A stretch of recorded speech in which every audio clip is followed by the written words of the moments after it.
नेपालमा बस्ने फलोवर्सहरूलाई लाग्ला नि है अब्रोड लाइफ कस्तो हुन्छ के हुन्छ रमाइलो हुन्छ होला भनेर होइन तर प्योर रियालिटी के भन्दाखेरि यहाँ मान्छेको ताती देखाउँछु म पहिला सुरु है ल हेर्नु ट्रेन स्टेसनमा मान्छेको भिड हुल ताती यस्तो छ यो किन निस्केको थाहा छ यिनीहरू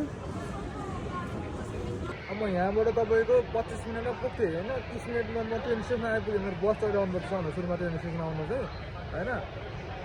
बस चढेर आएर 30 मिनटमा आइपुग्यो अब यहाँबाट म 25 मिनटमा काममा पुग्थेँ ट्रेन सस्पेन्ड हान्थेँ